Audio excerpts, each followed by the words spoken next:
안녕하십니까, 닥터덕입니다. 오늘 여러분과 함께 공부할 내용은 위장에 문제가 있는 환자분들이 만성적인 피부 알레르기 반응을 유발하는 경우를 종종 보기 때문에 그거에 대해서 왜 그런지를 한번 풀어서 같이 공부하는 시간을 가질까 합니다. 특별히 위암 수술 후에 단기간 내는 모르겠지만 오랫동안 이제 지내다 보시면은 특별하게 예전에는 없었는데 피부에 소양증부터 시작해서 가려움 증상 때문에 계속해서 병원에 와서 약을 타서 드시는 분이 계십니다. 저희 병원에도 있는데요. 아마 주변에서도 위장에 문제가 심하신 분들, 특히 소화장애가 있거나 위산 저하 때문에 많이 힘들어 하시는 분들 중에서 생각 외로 피부 소양증과 피부 알레르기 반응을 많이 호소하시는 분들이 있을 거예요.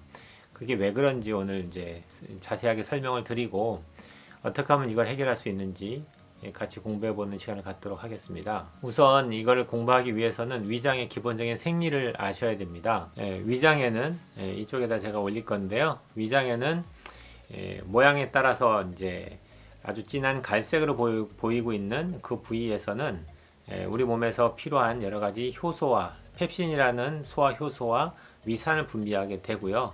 이런 것들을 조절하는 것들이 그 나머지 3분의 1 영역에서 하게 됩니다.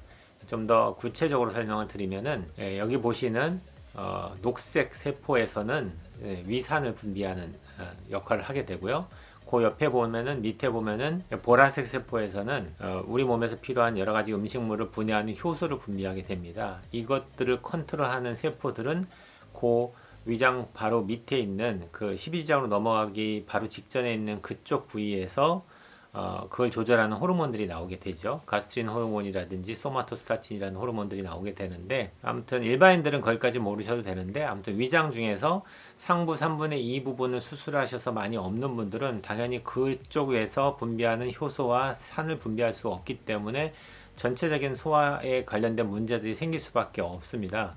그러다 보니까 그로 인한 여러 가지 문제점들이 생기는데, 그 중에 한 가지가 지금 오늘 여러분께 설명드릴 피부 소양증이 되는 거죠. 그래서 이게 왜 그런지 이제 그 예를 들게요. 여기 보시면은 세 가지 시험관이 있는데, 각 세 가지 시험관 안에 우리가 먹었던 음식을 대표하는 여러 가지 단백질 성분들을 집어넣어 놨습니다. 그 중에서 한 군데는 우리 위에서 분비하는 위산만 들어있고요. 그 다음 가운데는 위에서 분비하는 효소인 펩신이 들어있고요.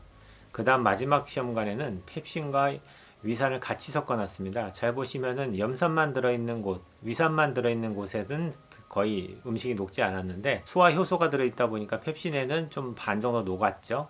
근데 펩신과 위산을 섞어놨던 곳은 아주 깨끗하게 녹았습니다. 그 얘기는 우리 몸에서 음식을 소화할 때는 위산만 필요한 것이 아니라 단백질을 분해하는 펩신이라는 효소도 필요하다는 얘기가 됩니다. 이 두 가지가 다 공존해서 적당하게 잘 분비가 될 때 위장의 여러 가지 기능들, 특히 음식을 분해하고 소화하는 기능이 정상화된다는 얘기겠죠. 이것이 왜 중요하냐? 이제 요번에 보여드리는 슬라이드에 나오는데요. 잘 보시면은 pH가 2.0 이하가 될 때의 상태와 pH가 5.0 이상이 될 때의 음식물이 어떻게 분해되는지를 보여주는 겁니다.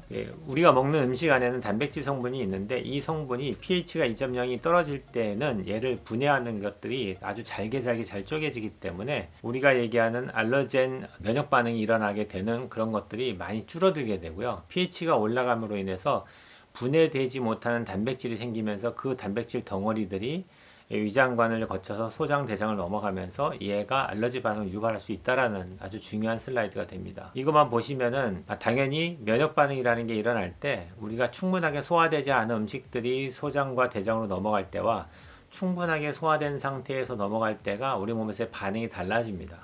그래서 대표적으로 위장 질환이 있는 분들이 피부 소양증이 많을 수밖에 없는 게, 우리가 먹는 음식들이 분해가 잘 안 되기 때문에 그게 결국에는 알러젠으로 작용한다는 얘기거든요. 그러니까 주변에 보시고 혹시라도 위장의 병이 심하시거나 또는 위암 수술을 하시거나 뭐 여러 가지 것들 때문에 피부 소양증이 생겨서 그로 인해서 자꾸 피부과를 방문하셔서 항히스타민제라든지 여러 가지 피부 소양증에 관련된 약을 계속 드셔야 되는 환자분이라면은 그거에 맞춰서 기능의학자를 만나셔서 정확한 검사를 하시고 먼저 위장의 기능을, 펑션을 정상화시키셔야 되는데, 그게 주류의학에서 말하는 여러 가지 약제로는 거의 불가능합니다. 위장의 기능을 정상화시키기 위한 여러 가지 기능의학적인 치료를 잘 받으셔야 되고, 그로 인해서 여러분의 불편한 증상들이 해결될 거라고 저는 믿습니다. 네, 오늘 여기까지 공부하고요. 온 국민이 건강해지는 그날까지 닥터독은 여러분과 함께합니다.